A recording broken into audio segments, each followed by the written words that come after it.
Hola chicos, bueno, vamos a comenzar con otra de las etapas del cine mexicano que nos ha faltado de revisar. Ya estamos por concluir los temas que abarcan lo que viene siendo segundo parcial. Hasta el momento de esta grabación no tenemos ninguna información oficial de las autoridades de salud de qué vaya a pasar después de Semana Santa. Hay que estar pendientes, pero mientras nosotros ya estamos preparados con lo que es nuestra guía de estudio. En la semana iré subiéndoles la lista de las actividades que irían para portafolio, para que vayan armándolo de una vez para cualquier instrucción que nos vayan dando, ¿no? Vamos a empezar.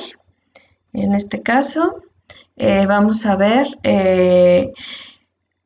la época de decadencia del cine mexicano. Estuvimos viendo los inicios del cine a partir del Porfiriato, después el paro que hubo durante la Revolución Mexicana, que es la oportunidad que se le da a Estados Unidos para crecer en su industria. Después de todo eso, ya nos vamos recuperando y es donde empieza la época de oro. Más o menos, a ver, aquí está. Tenemos en los años, a partir de los años 20 hasta mediados de los 40, tenemos la época de oro del cine mexicano, gracias a uno de los principales directores y actores del cine mexicano, Emilio el Indio Fernández, que vienen siendo películas como María Candelaria, es una de los grandes ejemplos de la época de oro de cine. Prácticamente toda nuestra época en blanco y negro, salvo algunas excepciones que vamos a ver ahorita, se tienen clasificadas en esta época de oro del cine, donde se los juro que habían 10, 20 producciones o más al año, y había un flujo de efectivo y apoyo gubernamental para hacer estas películas que vaya, era nuestra producción. Nosotros éramos como el Hollywood latinoamericano. Ajá. Nuestras películas dieron la vuelta al mundo y generaron muchos de los, digamos que la imagen que identifica a México. No importa a qué país de Sudamérica vayas, todo el mundo sabe, por ejemplo, quién es Pedro Infante. Entonces, a eso nos estamos refiriendo. Terminan, bueno, entre el 39 el 45, también pasa algo muy interesante, que es la Segunda Guerra Mundial. En México no nos afecta tanto la Segunda Guerra Mundial, sí baja un poco nuestra economía, pero no tan directamente, porque, bueno, Estados Unidos, al estar involucrado en la Segunda Guerra Mundial, necesitaba de recursos y necesitaba de producción de maquilas, alimentos, materias primas. ¿Y a quién se lo compraba? A México. Entonces, por eso teníamos como cierta estabilidad. Y también tuvo una política exterior México de neutralidad durante la Segunda Guerra Mundial, y recibió varias personas que estaban escapando de la guerra. Ajá. Entre ellos, bueno, ustedes en la actividad anterior vieron o están en proceso de ver la película de Los Olvidados de Luis Buñuel. Como refugiado de guerra llega Luis Buñuel, como muchos otros, en este caso españoles, aunque se recibió gente más o menos de todas partes del mundo, pero la mayoría eran de España, que también tenían que ver con la Segunda Guerra Mundial, porque recordemos que el régimen del eje, el régimen nazi, lo apoya España con el dictador Francisco Franco, y se alinea como a estos ideales y estas maneras de pensar, y eso dejó fuera a mucha de la población española, muchos artistas, personas pues que tenían diferentes creencias o diferentes preferencias sexuales, eran perseguidos y eran ejecutados. Por eso llega Luis Buñuel a México. Él ya hacía cierto cine o ciertos desarrollos cinematográficos en España, pero por la manera el estilo que tenía de las historias que contaba, pues no gustaba tanto al régimen de Franco. Y bueno, tiene que venir, más o menos. ¿Qué cosas importantes ocurren a partir de mediados de los 40? Bueno, Emilio el Indio Fernández se vuelve un ícono mundial, tal vez no como actor, pero sí como productor y como escritor de películas. De hecho, él trabajó mucho tiempo en Estados Unidos a partir de las cosas que logra aquí en México. Y Luis Buñuel inicia de alguna manera lo mismo que él estaba trabajando en España, lo trae a México y bueno, plantea otras historias, porque recordemos que en la época de oro del cine mexicano se hicieron muchas adaptaciones de obras literarias. Hasta el viento tiene miedo, La casa de Bernarda Alba,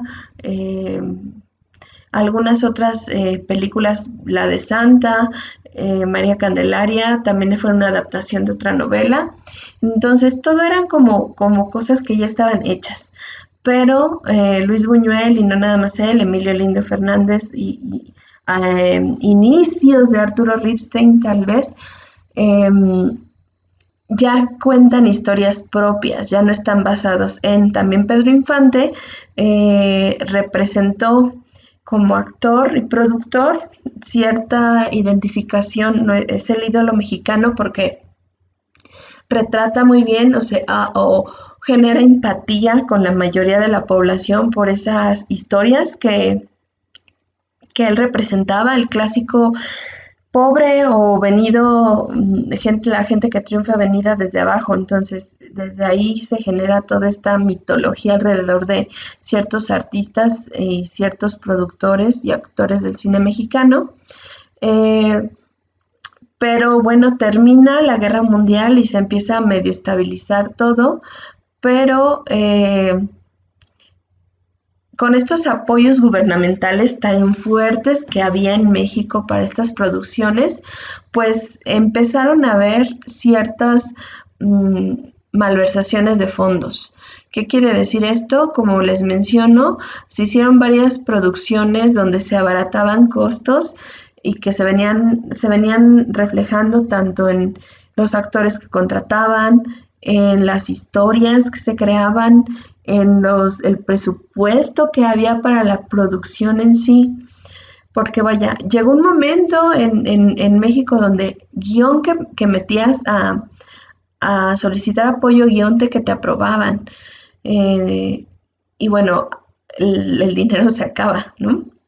Y propició mucho esto de ese pequeño abuso que varios cineastas, productores y directores comenzaron a darse cuenta que no había como una valoración real en cuanto a las historias que se estaban apoyando, y entonces proliferan, como les marco aquí, los llamados churros, o películas de bajo presupuesto, una cosa es una película de clase B, que ya son producciones que se hacen independientes y que no tienen buen presupuesto, pero no quiere decir que sean malas. En este caso, los churros, aparte de tener mal presupuesto, tenían una mala dirección, una mala manejo de guión, y se reflejaba en la calidad en sí de la historia. Y eso empezó, de hecho, la película de Los Olvidados de Luis Buñuel, que retrata de alguna manera la realidad que vivía un México a finales de la Guerra Mundial, con todas esas carencias, pues retrataba la realidad y estaba bien hecha la película. Pero se dieron cuenta estos cineastas, para malversar, que a lo mejor tomar esas cosas de la realidad podían generar también ciertas ganancias, no nada más el hacer refritos y tomar cuentos literarios y adaptarlos. Eso hacía mucho trabajo. Mejor vamos a contar cosas reales del México de aquella época, ¿no? Y comienzan esas malversaciones, apoyados de un régimen del presidente Miguel Alemán Valdés, que fue el siguiente después de Lázaro Cárdenas. Lázaro Cárdenas es nuestro último presidente que fue militar, que fue el general Lázaro Cárdenas.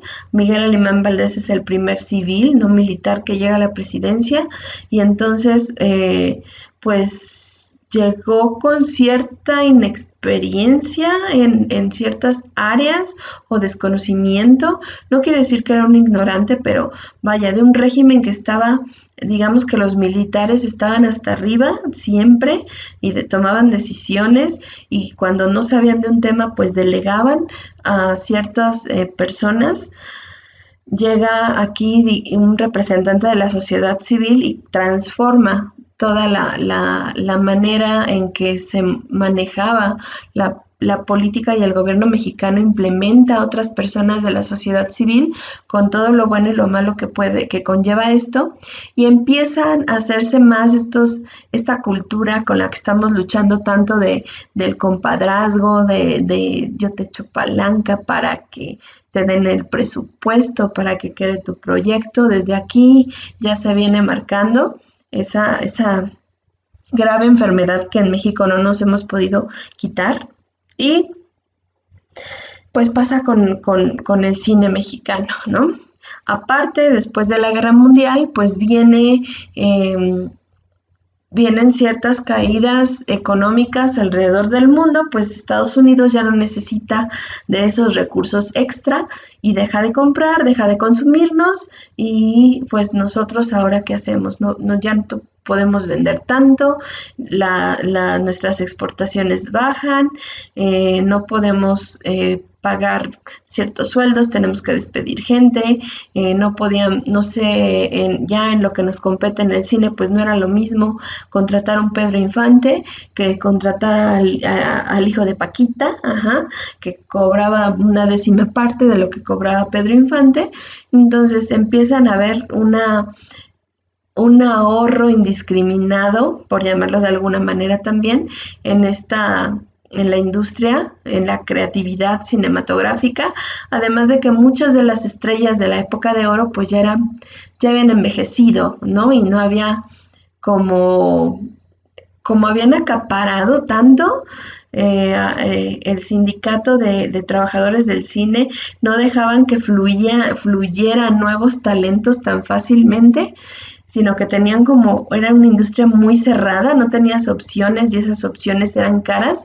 Pues empiezan a sacar esos actores pues de escuelitas de teatro, o algunos, sobre todo en México, en esta época, se manejaban en las carpas, los circos, donde venían artistas como Capulina, como Tintán, como Resortes, que era más bien del vodevil y de cosas pues más mundanas que una actriz de cine. Entonces empiezan como a ver esa parte, que de alguna manera eran artistas, solamente dijeron vamos a pulirlos un poquito y ellos van a ser nuestros nuevos actores y les vamos a pagar menos de la mitad de lo que les pagamos a los que ya hay. Y bueno, como les vengo diciendo, se reflejó mucho en la calidad de las actuaciones. Lejos de las cantantes y las actrices cinematográficas, lo que seguía en el escalón de abajo eran las artistas vedettes. Las vedettes que bailaban, cantaban y actuaban de cierta manera. Y había muchos centros nocturnos donde pues estas eran como los artistas del pueblo, por llamarlo de alguna manera. Entonces, pues bueno, se les empieza a ocurrir a los creadores de películas pues usar estos lugares y estas estrellas mundanas o estrellas de la clase media, por decirlo de alguna manera. No estoy menospreciando ni nada, pero pues era con algo con lo que se podía identificar la mayoría de la gente.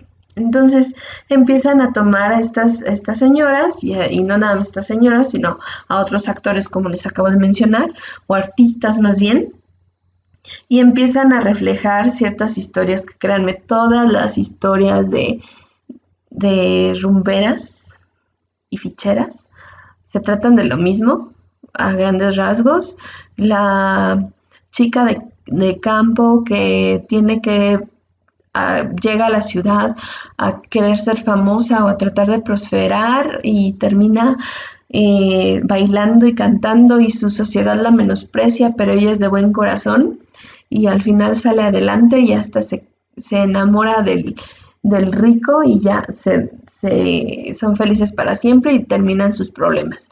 Esa era la historia de la Cenicienta, siempre, de una u otra manera. Algunos por ahí tenían más, menos creaciones, pero era lo mismo. Entramos a esa monotonía, esa monotonía de historias. Como les decía, Pedro Infante todavía en estas épocas de los 40 todavía logra hacer películas consideradas época de oro, y algunas que ya eran a color, que también se consideraron época de oro, se llegan a salvar. Pero de ahí en fuera, nuestro cine mexicano empezó a recaer. Dice que, bueno, lo que les acabo de mencionar, la mayoría de las películas de Pedro Infante son consideradas época de oro, pero hubieron ya actores o historias que estaban haciendo refritos de las de ahí en el Rancho Grande, de los Tres García, o empezaron a hacer, sí, eran como copia la historia, cambia los nombres, los lugares, y ya, tenemos una nueva película y no tenemos a Pedro Infante. Ahora sí, ¿qué películas dentro de las de Pedro Infante podemos recalcar dentro de ya esa zona gris entre época de oro y lo que estamos viendo de decadencia del cine mexicano? Los Tres García, Nosotros los Pobres, la de Torito, es la de Nosotros los Pobres, Ustedes los Ricos, y Los Tres Huastecos. Son como las últimas que se consideran todavía dentro de la clasificación de la época de oro. Y llega una cosa a competir con el cine, que es la televisión, que de hecho es el tema del siguiente bloque. Ya la televisión como medio de comunicación, y todo mundo a nivel internacional decía: el cine va a morir, ya para qué tenemos que ir a ver una película si ahora podemos comprar un aparato y podemos ver contenidos en nuestra misma casa. Pero pues sabemos que no fue así. Se mantuvieron los contenidos, en un momento se separaron y son ofertas totalmente distintas. Dentro de la televisión, bueno, se empiezan a transmitir desde cosas deportivas, artísticas, y en México la lucha libre. La lucha libre, un deporte tal cual, pero también con un toque de espectáculo, y había grandes íconos en ese momento. Tenemos aquí un dibujo del Santo y Blue Demon, y no eran los únicos, y era otra vez esos íconos, esos ideales de la clase media mexicana, de la mayoría, ¿no? Y entonces, pues estos creadores del cine se les hace interesante. El primer director, Chano Urueta, realiza una de las primeras películas que usaba luchadores para crear una historia. No era de los luchadores en sí, pero eran de personas que trabajaban en un gimnasio de luchadores, y también era la misma historia del que quiere llegar a triunfar en la ciudad, y pues es completamente ignorante, solo tiene su fuerza, y así se llamó la película, La Bestia Magnífica. Imagínense de lo que trataba. Y este es el parteaguas, nota importante, donde comienza nuestro la único género cinematográfico creado en México, que es el cine de luchadores. Ajá. Y de ahí se hace un suceso a nivel mundial, chicos. No se le había ocurrido a nadie. Ese seguimiento que había de las masas, veían a los luchadores, pues más que luchadores, como héroes, los técnicos contra los rudos, los buenos contra los malos, y sus personalidades y todo lo que ustedes ya saben, pues generó toda una industria. Y esto, aunado al cine, pues la mayoría de las películas de luchadores eran aptas para todo público.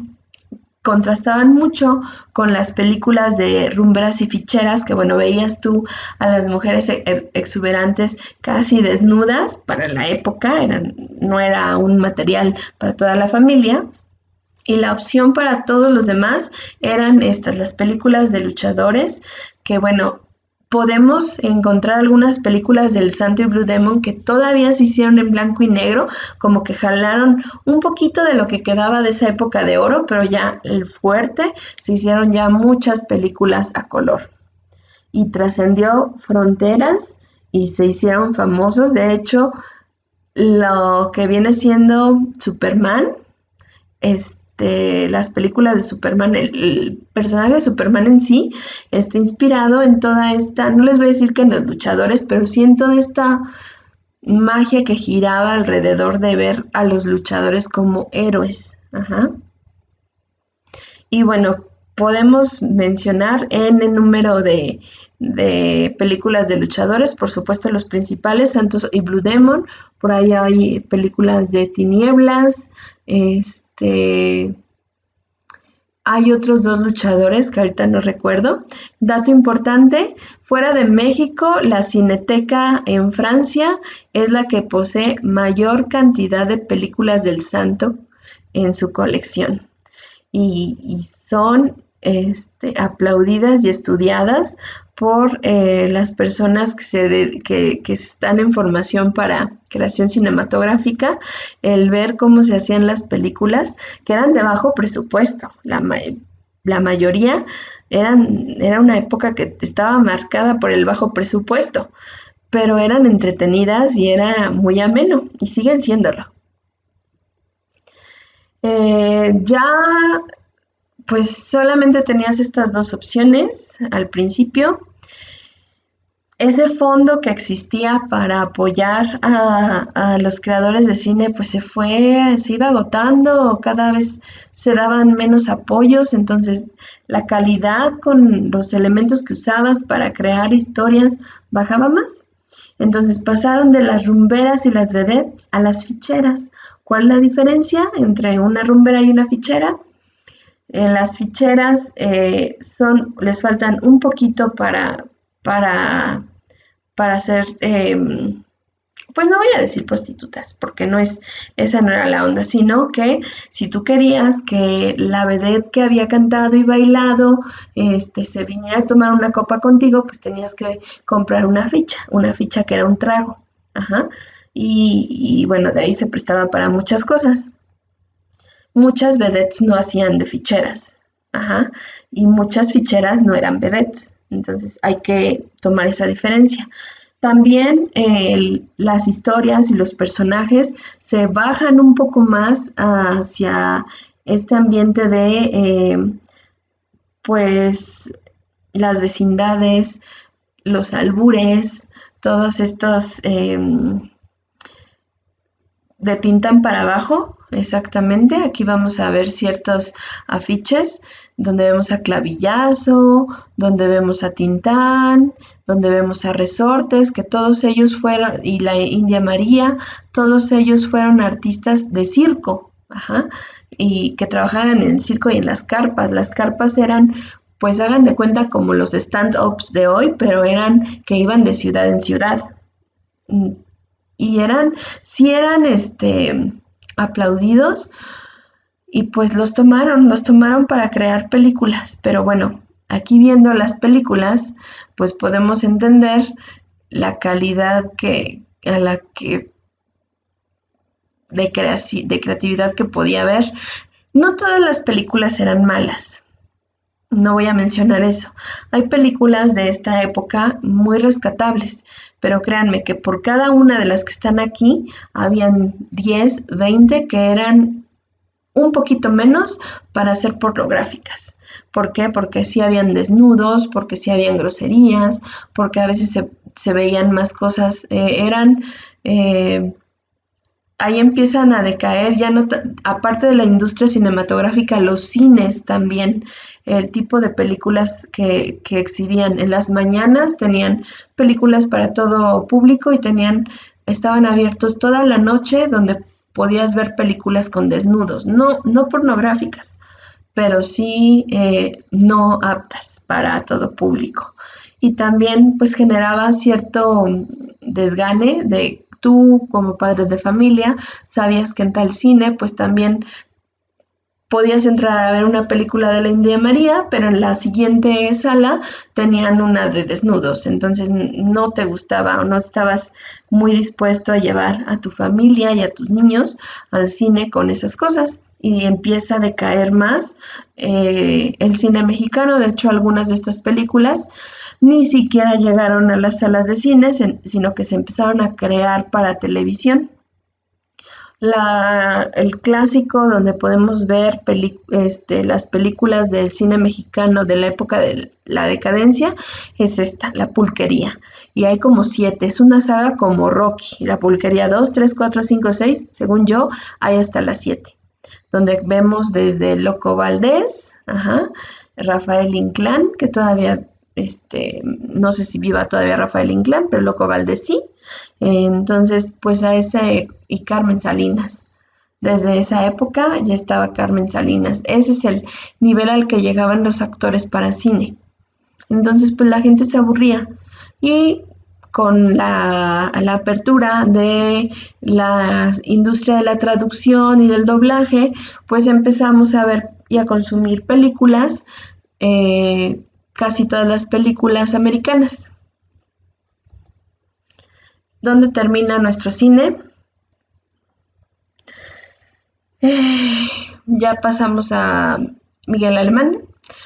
Seguimos ahora en el sexenio de Echeverría, todo lo del 68, que no tengo por qué recordar. Entendemos muy bien cuando decimos 1968 en México todo lo que ocurrió. En los 70 se queda muy estático el cine. Hay pocas producciones y las pocas que hay son malas. Sí, surge el cine de ficheras, el cabrito western, son esas películas como de la época de la Revolución, pero no eran de la Revolución. Eran películas grabadas en los 70s, 80s, que hablaban o contaban historias de la Revolución, o era el ambiente centrado en esa época, pero nada tenían que ver. En los 80s prácticamente no hay películas mexicanas para la familia. De vez en cuando podías, en la Cineteca proyectaban algunas películas independientes o de las escuelas de Bellas Artes, pero realmente prácticamente se fumaron todas las de cartelera las películas mexicanas. En nuestra siguiente sesión vamos a ver lo que es el nuevo cine mexicano, precisamente ya en los 90s trata de resurgir. Pero bueno, ahorita esta es la parte de nuestra época de decadencia del cine mexicano. Les voy a poner en las páginas de su libro, en la página 203, hay un tema que nos habla sobre movimientos de cámara. Nosotros ya vimos encuadres cuando vimos nuestra parte de prensa, la fotografía y los planos, que son estáticos. Aquí ya nos hablan de movimientos. Entonces, vamos a combinar la página 203 de su libro con un video que viene explicado otros movimientos de cámara. Solamente les voy a pedir que hagan anotaciones de preferencia con pequeñas ilustraciones creadas por ustedes de cada uno de los movimientos de cámara que existe en nuestro libro y en el video. También voy a subir otra práctica de Audacity. Recordemos que las prácticas de Audacity son, no vencen, aunque tengan la fecha de vencimiento, no les voy a calificar la mitad, porque yo tengo que programar una fecha de vencimiento o de límite de entrega, pero es para que vayan haciendo ciertos trabajos. Y bueno, lo que les acabo de mencionar va a venir en sus respectivas asignaciones. Cuídense mucho, estamos en contacto, ya nada más nos falta ver época de nuevo cine mexicano y con eso prácticamente terminamos el temario de nuestra guía de estudio para el examen de segundo parcial. Cualquier duda, pues ya saben cómo contactarme, cuídense mucho.